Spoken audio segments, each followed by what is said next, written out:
உச்சநீதிமன்றம் மிக முக்கியமான ஒரு உத்தரவை இப்போது பிறப்பித்திருக்கிறது. 21ஆம் தேதிக்குள் தேர்தல் பத்திர எண்களை, அதாவது ஆல்பா நியூமரிக் எண் என்று அழைக்கக்கூடிய அந்த பத்திர எண்களை உடனடியாக வெளியிட வேண்டும் என்ற மிக முக்கியமான உத்தரவை உச்சநீதிமன்றம் வெளியிட்டிருக்கிறது. தேர்தல் நன்கொடை பத்திரங்கள் விவகாரத்தில் எந்த நிறுவனம் எந்த கட்சிக்கு எவ்வளவு தொகையை எப்போது கொடுத்தது என்பதுதான் இப்பொழுது நாடு முழுவதும் உள்ள ஒரே கேள்வி. இந்த ஒற்றை கேள்விக்கு பதிலளிப்பதற்கு நேரடியாக அதற்கான விவரங்களை பாரத ஸ்டேட் வங்கி என்று அழைக்கப்படும் SBI வங்கி வழங்காமல் அதில் 3 விதமான தரவுகளை வழங்கி இருக்கிறது. முதலில் நிறுவனங்கள் வழங்கிய தொகை மட்டும் வெளியிடப்பட்டது. அதன் முன்னால் அரசியல் கட்சிகள் வாங்கிய தொகை மட்டும் வெளியிடப்பட்டது. அதன் பின்னர் எந்த நிறுவனம் எந்த கட்சிக்கு எவ்வளவு கொடுத்தது என்று அரசியல் கட்சிகள் அளித்த தகவல்களின் அடிப்படையில் தரவுகளை வெளியிட்டது. அதிலும் பல்வேறு குளறுபடிகள் இருப்பதால் இந்த ஆல்பா நியூமரிக் நம்பரை உடனடியாக வெளியிட்டால்தான் எந்த கட்சிக்கு எவ்வளவு நன்கொடை தொகை சென்று சேர்ந்திருப்பது உறுதியாக வெளிப்படையாக நாட்டு மக்களுக்கு தெரிய வரும். அதுவும் நாடாளுமன்ற தேர்தல் நடைபெற உள்ள இந்த சூழ்நிலையில் இந்த விவரங்கள், நன்கொடை வாங்கிய விவரங்கள் பாரதூரமான ஒரு விளைவுகளை பிரச்சாரத்தில் ஏற்படுத்தும் என்பதால் இந்த விவரங்கள் குறித்த அக்கறை உச்சநீதிமன்றத்தில் மட்டுமல்ல, பொதுவாக அரசியல் கட்சி தலைவர்கள், பொதுமக்கள், தன்னார்வலர்கள் மற்றும் சமூக ஆர்வலர்கள் உள்ளிட்டோரிடமும் இருக்கிறது.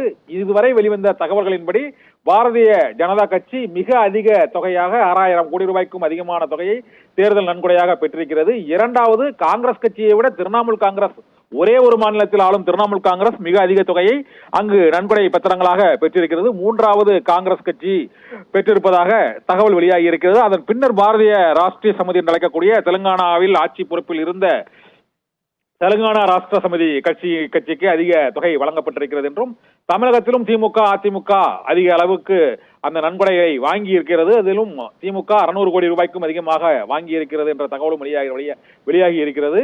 இந்த சூழ்நிலையில்தான் முழுமையான விவரங்களை வெளிப்படையாக தேர்தல் நன்கொடை பத்திர எண்களுடன் SBI 21ஆம் தேதிக்குள் வெளியிட வேண்டும் என்ற மிக முக்கியமான உத்தரவை உச்சநீதிமன்றம் மீண்டும் பிறப்பித்திருக்கிறது.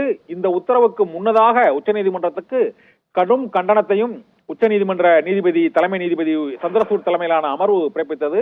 நாங்கள் முதல் உத்தரவிலேயே அனைத்து விவரங்களையும் தேர்தல் ஆணையத்தின் இணையதளத்தில் பதிவேற்றம் செய்யப்பட வேண்டும் என்று உத்தரவிட்ட பிறகும் உத்தரவை மீறும் வகையில் தகவல்களை குழப்பமாக முறையில், தவணை முறையில் பல்வேறு கட்டங்களாக வெளியிடுவதை ஏற்றுக்கொள்ள இயலாது. உச்சநீதிமன்றத்தின் உத்தரவை செயல்படுத்துவதில் SBIக்கு என்ன நிர்பந்தம் இருக்கிறது, என்ன சிக்கல் இருக்கிறது, என்ன தயக்கம் இருக்கிறது என்று பல்வேறு கேள்விகளை தலைமை நீதிபதி சந்திரசூட் தலைமையிலான அமர்வு எழுப்பி கண்டனம் தெரிவித்து இப்போது இறுதி கெடுவை பாரத ஸ்டேட் வங்கிக்கு உச்சநீதிமன்றம் தேர்தல் நன்கொடை பத்திர விவகாரத்தில் பிறப்பித்திருக்கிறது. சலோமி.